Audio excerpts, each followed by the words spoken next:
Fourth and inches. Hell no, I ain't gon' punt. Nope. Running to this paper like I'm Forrest Gump. Hey. What's going on, people? You know who it is. It's Tay Wiz, of course, coming live from the man cave. Today, coming in at number 6 in my NBA power rankings. It's that team from Boston, Boston Strong, the Boston Celtics. You see it. Let's go! Olynyk forced to kick it out. Shot clock winding down. Rozier, the jumper. He's got it. It's a three. Ball is bobbled. There comes Chris Paul. He'll go all the way to the goal. And blocked from behind. A chase down block by the 5'9" Thomas. I mean, it just worked out perfectly that the left-hander Thomas crosses. Foul called and one. Isaiah Thomas has cracked 50. Celtics 8 threes in the first quarter. Bounce pass in. Catches a big-time national TV slam over Chris Humphries. Rozier triple. No good in it. Clean. The former slam dunk champion out of the rafters. Thomas on the drive. Pull-up jumper. It's good. Isaiah Thomas gives the Celtics a lead with 2.4 remaining. 5 seconds remaining.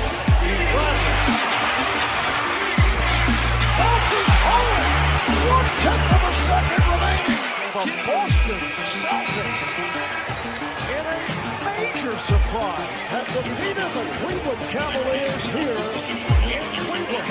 What's going on, people? You know who it is. It's Tay Wiz, of course, coming live from the man cave. For those subscribers that did not subscribe to the YouTube channel, hit that bell. If you didn't subscribe to my Twitter page, hit that bird at TAE_WIGGS.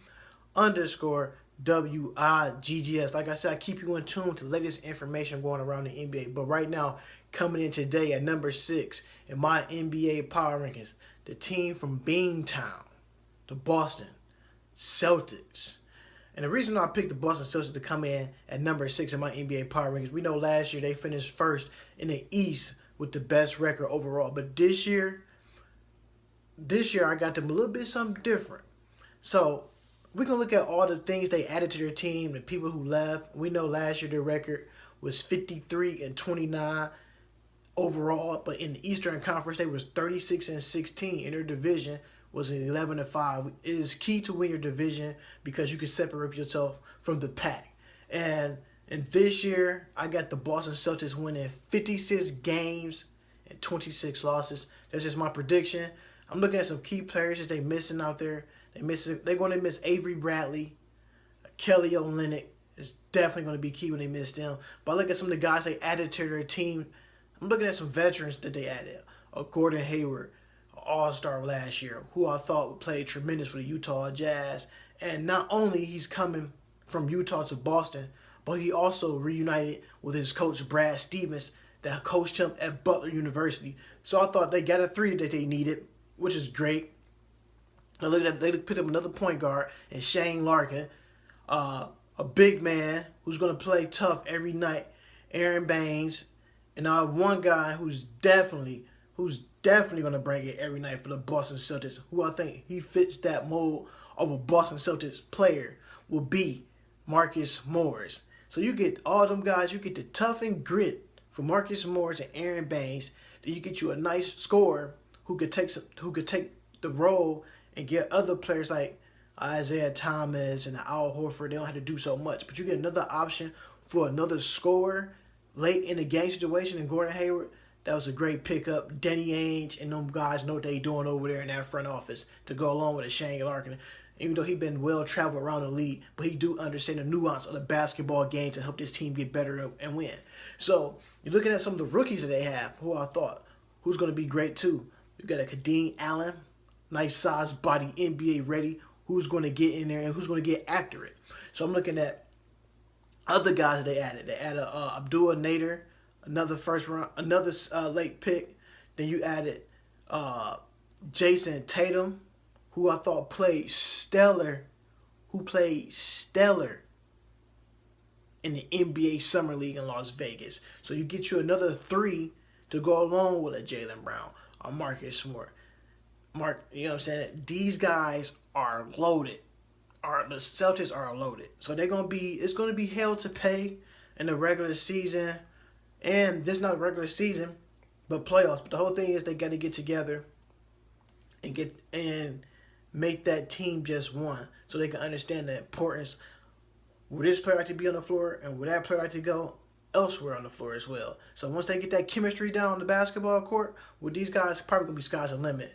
And you know, certain teams in the East will decline, and this team right here has younger assets, which I think is tremendous.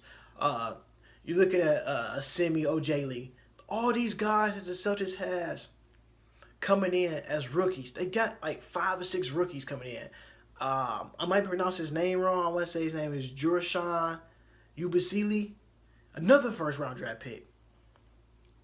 Celtics loaded, man. It's going to be hard to get playing time in Boston. You got to go out there and do something extreme to get some playing time because you still got the other guys who was there before the other guys got emerged and traded and drafted there. You still got Jaylen Brown, who I thought played good last year as well, who's coming into his zone. You see what he did in the African versus the World Basketball game that was on a couple of days ago. You see what he can do. He has the poise. He's not scared of the moment. These are the things that you're going to get out of a Celtics team. Jay Crowder is going to be tough. You know he's going to bring it every night, no matter what it is. It might not show up in the scorebooks sometime, but other than that, he does play defense, which is great for Brad Stevens. Then you still got James Young. It's probably going to be tough for him to get playing time this year. Like I said, about acquisitions that this team has made. Isaiah Thomas going to be Isaiah Thomas. So you got Isaiah Thomas got help, a lot of help.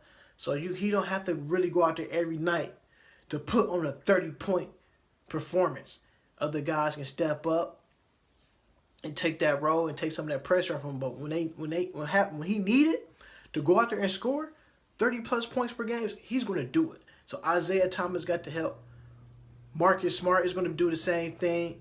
When Isaiah Thomas went down with the hip injury, we've seen a completely different Celtics team, especially when Marcus Smart was running the point guard. Tough, strong, not scared to go to the hole. He's going to get buckets. Terry Rozier, who also played well too as well. One of his favorite players is Dwayne Wade. He has like some type of D Wade persona about him. He's not scared to go to the hole. And one thing I like about Terry Rozier that has carried over from the collegiate level, that he also plays defense as well. That's big too. Al Horford, he don't have to go out there and really be the muscle every night because it's other muscle. He can get back to playing. I want to see Al Horford back in his regular position in that role of just not taking threes, just puts back towards the basket and play Al Horford basketball like how he did when he first got into his first 3-4 years. I don't want him to see him shooting threes and stuff like that. So it's just a different vibe about the Boston Celtics team. They can do way, way, way more things. And y'all know who I am. I'm Tay Woods, coming live from the man cave as usual. Subscribe to that YouTube channel, hit that bell. If you're not subscribed to that Twitter, hit that bird at TAE_WIGGS. Until next time, folks. Peace.